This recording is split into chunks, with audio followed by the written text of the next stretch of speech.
Batman is one of our darkest and most iconic heroes. This year, after much anticipation, he returns to the screen. And here's the trailer to Batman Begins.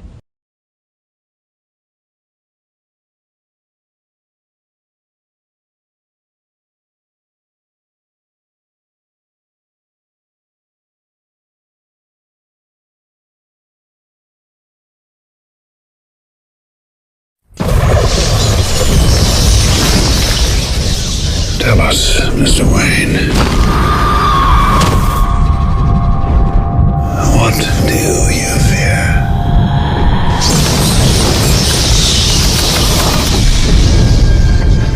How do you know my name? The world is too small for someone like Bruce Wayne to disappear. Your parents' death was not your fault. My parents deserve justice. I cannot let that pass. If you make yourself more than just a man, then you become something else entirely. Which is? A legend, Mr. Wayne.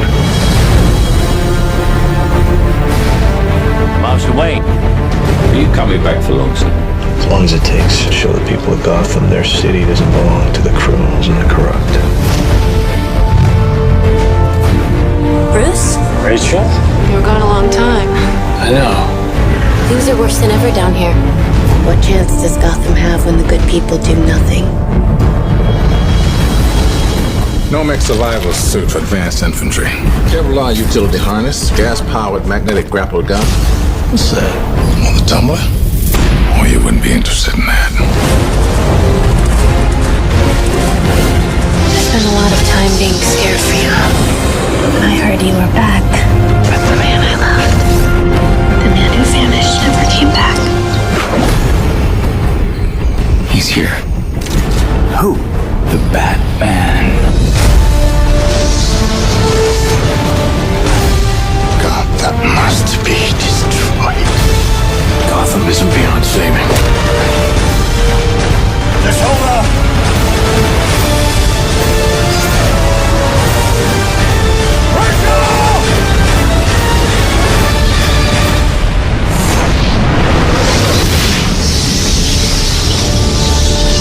Guy dresses up like a bat. Clearly has issues.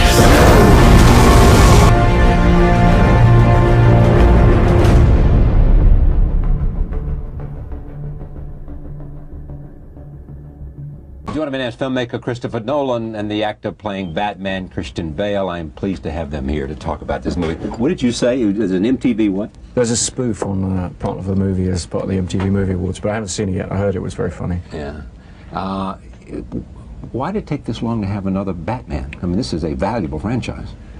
It is, but I think there was a feeling from the studio, I guess, that the direction the previous franchise the previous version of the franchise had gone was extremely stylized and had kind of run its course. And I think you've got to let a bit of time pass before you do something that refreshes it and kind of reinvents it. A lot of people have done this.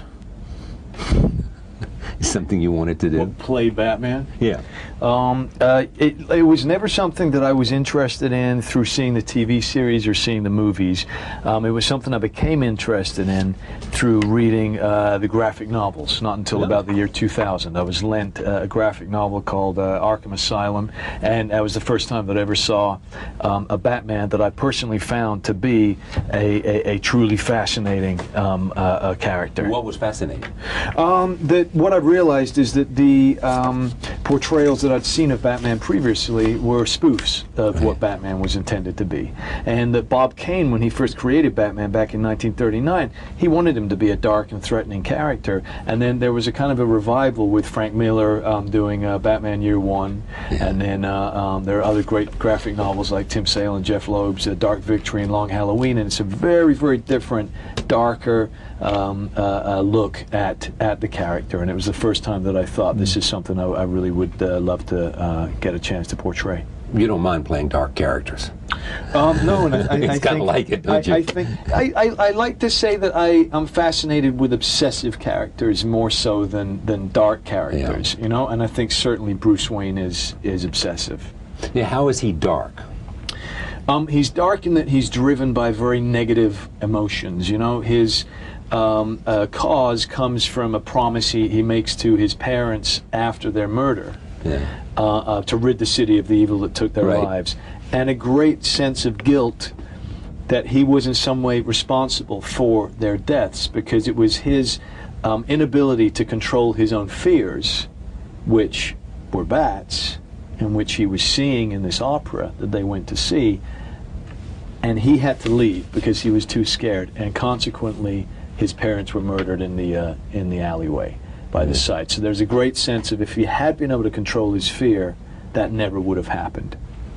So he's obsessed and He's obsessed. He has a great deal of burden on him, a great burden of guilt, and a great thirst for revenge as well. You know, I see him as being a very dark and as the Batman, and I kind of like calling him a creature, that he's virtually demonic, you know, in his rage, but with the great philanthropy of his father, you know, talking in his ear all the time, reining him in and stopping him from going too far and becoming a force of great destruction, which he's capable of. Do you go back and look at all the other Batmans, or did you studiously avoid them? I respectfully ignored them. You know, this, as the title suggests, Batman Begins. It's not Batman number 5. It's the Genesis story. We were reinventing the whole lore, and so I didn't wish to steal anything or to repeat any of the previous performances that I'd seen. What we have here is 2 Brits restoring the franchise, do we not? Well, in a way, a lot of Brits actually, because we shot the film in England, so the whole crew was, most of the crew was British for those sections of the film. But I'm actually half American, half English. Plus Liam. Plus Liam. Well, Liam, I know he wouldn't want to be called a Brit. No, I know he wouldn't, but he's of the islands. Absolutely. No, I wouldn't call him that. Called a Brit. The last thing. Not within punching distance, Exactly. But, Michael Caine, absolutely. Well, that's Caine. Tom Wilkinson. There's a great... Gary Oldman. Gary Oldman. God. Great pool of English talent, certainly, or international talent. Now, how did that happen? It's really by accident. Oh, I mean, honestly, maybe as somebody who's English, I'm more open to more international casting, but truthfully, we just went after the best people for the roles, and it sort of just wound up that way. Now, what's the story here? Well, we're taking on the story that hasn't been told before, and that's the origin story. It's the idea of how and why Bruce Wayne becomes Batman. It's never been addressed before on screen, and even in the comics, there isn't really one definitive account of it. It's always been treated in kind of flashback and montage and reference the backstory. So we were able to really try and tell a story that's never been told before. All right, take a look at this. This is from Andre Ducart, who Liam Neeson plays, visits Bruce Wayne to give him some advice on fighting criminals. Here it is.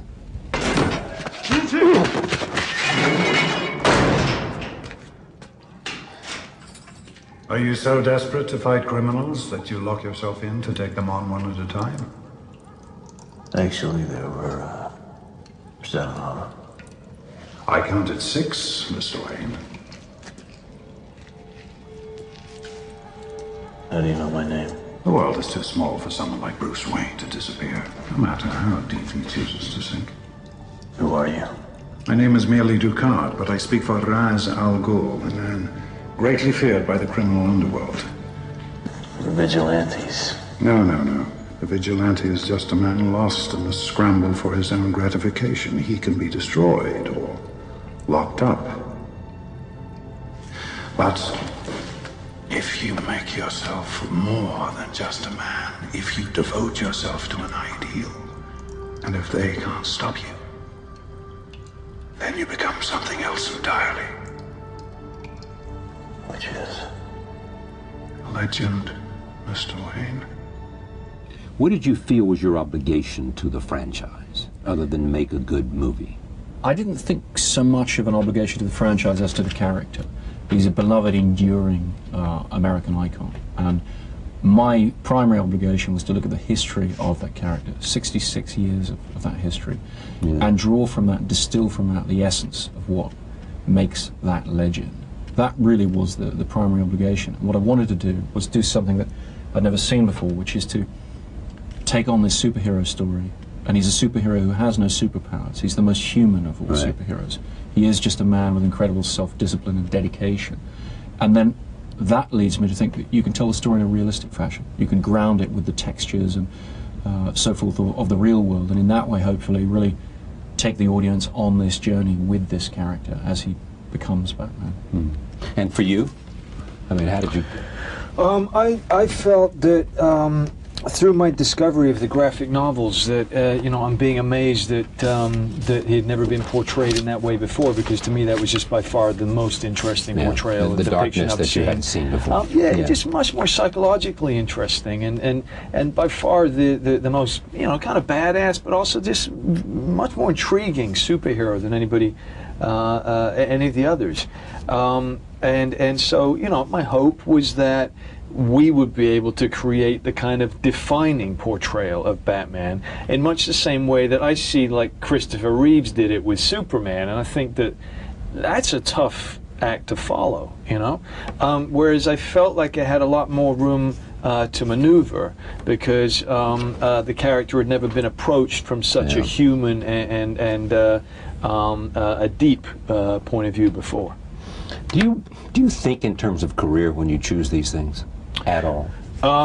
I think that my initial interest was that I really only wanted to play Batman if it was going to be something very different from what I'd seen before. Right. That I had no interest in playing it otherwise. When Chris,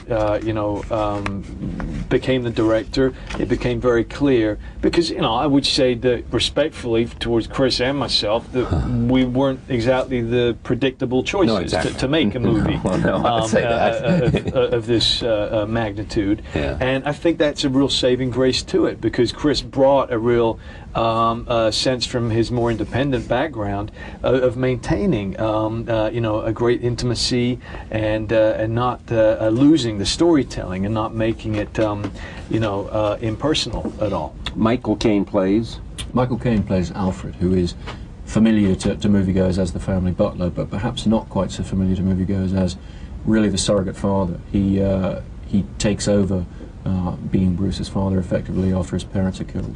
And here's a conversation between the two of them when Batman talks about coming back to save the city or to return to fight corruption. Are you coming back to Gotham for long, sir? As long as it takes.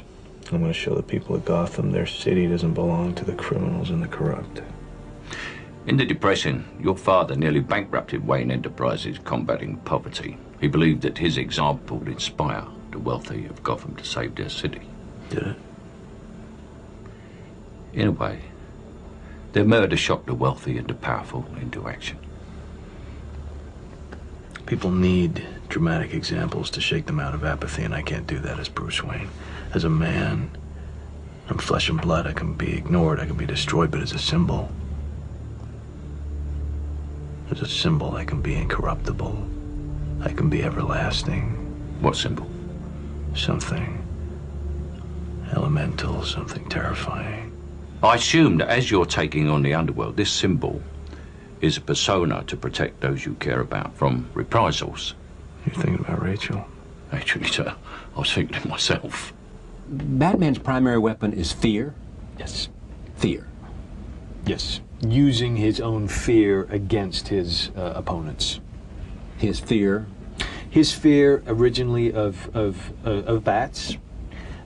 His fear of I feel very much as well of disappointing himself and of not being able to control his fear, and very much the theme is about taking grief and taking very negative emotions of anger, etc., and being able to find a way to use them constructively. How much weight did you lose for The Machinist? 63 pounds. And how much did you gain back for this? I went up 100 pounds, and then I arrived in England. Chris realized, because we hadn't seen each other for a few months, Chris realized I'd kind of overdone it. Yeah, it was too big. When I wasn't going to fit in the suit. Yeah. I walked down the hallway towards him. I had a big beard and long hair, and he didn't even recognize me. And I kind of went, "Oh my God, you look like Leslie Adams." And then a couple of the crew members who I had worked with before saw me and said, we doing Fat Man here? Are we doing It's not Batman at all. And so I had to suddenly go on a lean-out diet. No, wait, but let me understand the to get back sequence. in shape. What was the timeline? I mean, first you did The Machinist. First I did The and Machinist, you dropped yeah. 63 pounds. Yeah. And then you went balloon back up 100. Yeah, Just for what reason? Within about 5 months.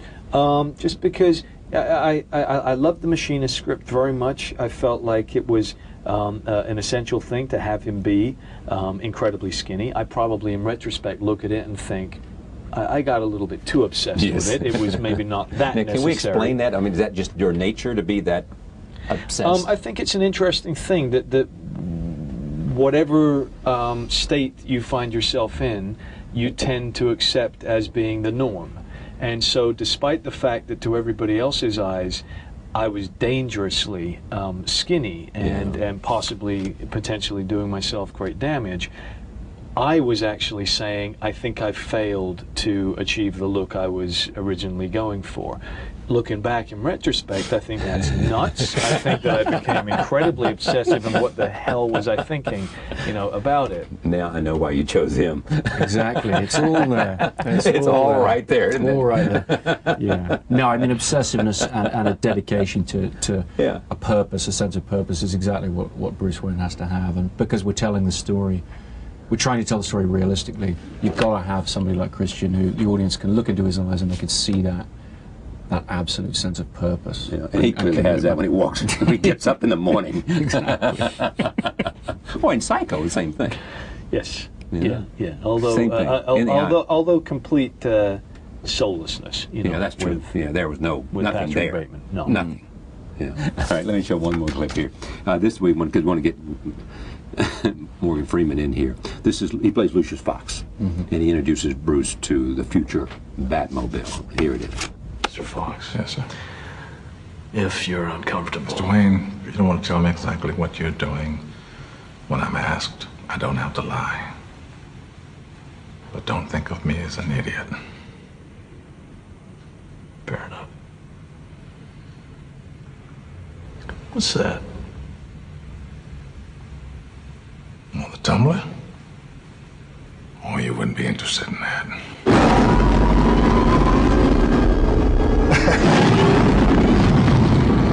She was built as a bridging vehicle. During combat, 2 of these would jump over a river towing cables. And over here on the throttle, flip that open and throttle up. This will boost you into a rampless jump. Not now! Not now, sir.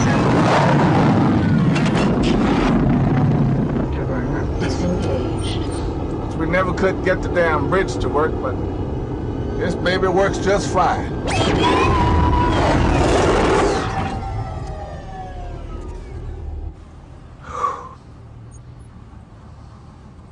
So what do you think? Does it come in black? Who wrote the script?